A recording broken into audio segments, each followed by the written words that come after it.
আছে কে গো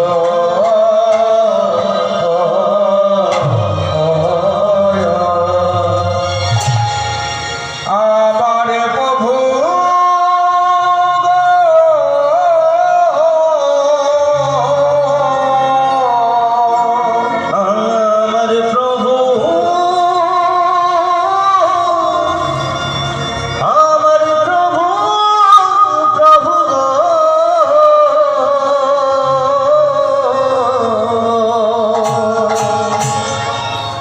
চলো এবার লীলাই ঢুকছি। এতক্ষণ আমরা গৌরচন্দ্রিকা ছিলাম, এগুলো হলো কীর্তনের অঙ্গ। একটু আধটু না করলে কীর্তনের সম্মান থাকে না, আবার বেশি তাল গাইতে গেলে লোক থাকে না। তাই চলুন এবার গৌরচন্দ্রিকা গাইলাম, এবার লীলাই ঢুকছি। লীলার শুরুটা দেখুন, আরম্ভটা দেখুন, কথা বলো না। লীলার নাম কি বলেছিলাম মা? রাধার বিয়ে। লীলার শুরুটা দেখুন, যে করে ভগবানের আস, ভগবান করেন তার সর্বনাশ। সর্বনাশ। তারপরের কথাটা কি? আস্তে আস্তে, কথা নয়। তারপরের কথাটা কি বলেছিলাম? যদি পরের কথাটা কি যেটা লেখা আছে, যে করে আস তিনি করেন সর্বনাশ। তারপরের কথা, যদি না ছাড়ো আস তিনি হবেন তোমার দাসের অনুদাস। তাই তো? কিন্তু এটা আসল কথা নয়। আসল কথাটা একটু বড় তো, তাই আমরা কীর্তনিয়ারাই ছোট করে আপনাদের শোনাই। আসল কথাটা বলি যেটা লেখা আছে, যে করে ভগবানের আস ভগবান করেন তার 6 সন্তানকে নাশ। তারপরও যদি না ছাড়ো তার চরণের পাশ, তিনি করবেন তোমার সারে সর্বনাশ।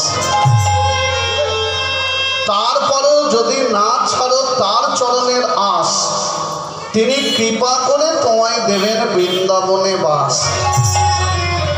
সেখানে গিয়েও যদি না ছাড়ো তার চরণের আশ, তিনি হবেন তোমার দাসের অনুদাস। তিনি হবেন তোমার দাসের অনুদাস।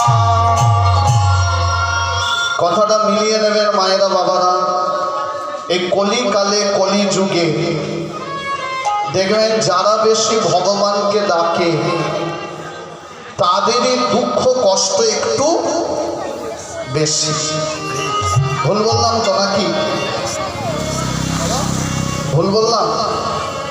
খবর নিয়ে দেখবেন যারা জীবনে তুলসী গাছে জল দেয় না, যারা জীবনে হরিকে ডাকে না, হরিসভার চাঁদা কাটতে গেলে দূর দূর করে তাড়িয়ে দেয়, খবর নিয়ে দেখবেন সেই বেটায় সুখে আছে। ভুল বললাম নাকি?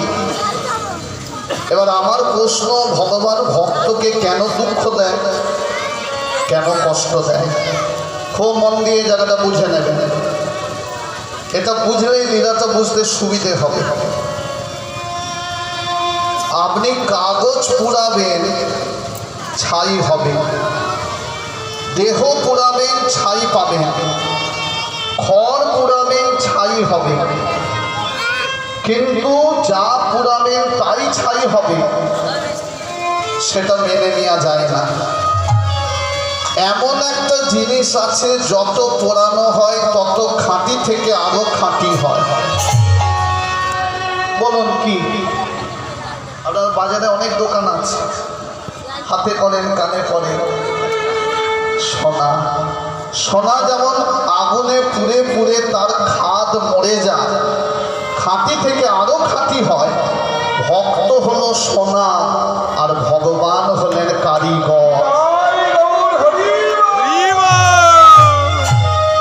ভগবানও ভক্তকে দুঃখ দিয়ে পুড়িয়ে পুড়িয়ে খাঁটি সোনায় পরিণত করে।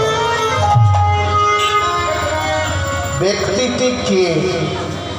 এই যে এতগুলো কথা বললাম, যে করে আস তিনি করেন 6 সন্তানকে নাশ, তিনি ক্ষতি করেন, এগুলো কিন্তু আমার মুখ দিয়ে বেরোলো, কিন্তু আমার কথা নয়। কথাটা ভাবছে কে? বললাম না, লীলায় ঢুকে পড়েছি। কথাটা ভাবছে দাপর যুগের প্রথম দিকে এক ব্রাহ্মণের ছেলে, যার নাম সুতপা ব্রাহ্মণ। কি নাম বললাম মায়েরা? কি নাম? সুতপা ব্রাহ্মণ। কত বছর ধরে ভজন করছে? 25 বছর ধরে। এইগুলো তার মনের কথা। কাকে ভজন করছে? 25 বছর ধরে কাকে ডাকছে? সুতপা ব্রাহ্মণ। কথা না দায় বিপদ তার কৃপা কর